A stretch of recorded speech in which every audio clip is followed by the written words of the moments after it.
দল গোছানোর কাজ যখন শেষের দিকে তখন অকশনার ডাকলেন একজন বিদেশির নাম, যার বেস প্রাইস 2 কোটি রুপি। নামের পাশে ভাসছে বাংলাদেশের ফ্ল্যাগ। অমনি আইপিএলের দল মালিকেরা চুপ হয়ে গেলেন, যেন এই প্লেয়ারটির নাম যত দ্রুত পাস হয় ততই ভালো। এত দাম দিয়ে এই সময় বাঙালি বোলার কে কিনবে? আইপিএলের গেল অকশনে মুস্তাফিজকে নিয়ে খানিকটা এমন দৃশ্যেরই মঞ্চায়ন হয়েছিল। এবারও মুস্তাফিজ আইপিএল নিলামে নাম লিখিয়েছেন, দামটাও ঠিক আগের মতো 2 কোটি রুপি। তাই প্রশ্নটা আসছে, এবারও কি ফিজ আনসোল্ড থাকবেন?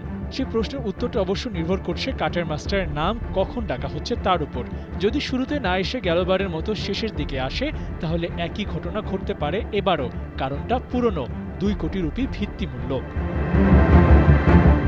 নিলামের শেষ দিকে যত কমে প্লেয়ার কেনা যায় সেই চিন্তাই করে দল মালিকেরা, আর সেখানে ফিজের বেস প্রাইজই আসে 2 কোটি। আর এটাই ওর জন্য ডিসঅ্যাডভান্টেজ হয়ে দাঁড়ায়। তাই দলগুলো ফিজকে বাধ্য হয়েই ইগনোর করে, আর তাতে 2 কোটি রুপির বেস প্রাইসটাই আইপিএল খেলার পথে ফিজের জন্য বড় বাধা হয়ে দাঁড়ায়। অবশ্য বেস প্রাইস নির্ধারণের সুযোগ প্লেয়ারদের হাতেই থাকে। নিলামে অংশগ্রহণের সময় তারা নিজেদের চাহিদা অনুযায়ী র্যাঙ্ক ঠিক করে নিতে পারে। মুস্তাফিজের জন্য তাই অঙ্কটা কমানোর সুযোগ অবশ্যই আছে। বিগ বাজেটের দিকে না তাকিয়ে চাইলে তুলনামূলক কম প্রাইস র্যাঙ্ক ফিক্সড করতে পারেন দল পাওয়ার জন্য।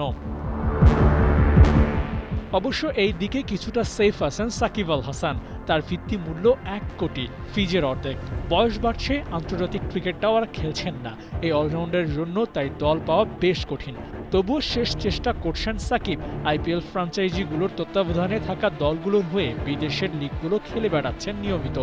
সম্প্রতি আইএল টি20 লিগে এমআই এমিরেটসের হয়ে খেলছেন সাকিব। আইপিএলে দল পেলে সেখানেও খেলতে পারবেন পুরো সিজনের জন্য। 16 ডিসেম্বর আবুধাবিতে অনুষ্ঠিত হবে 2026 আইপিএল মিনি নিলাম। 2 টাইগার নাম লেখালেও শেষ পর্যন্ত তাদের দল পাওয়া হবে কিনা সেটাই দেখার বিষয়। আবু নাইম, 71।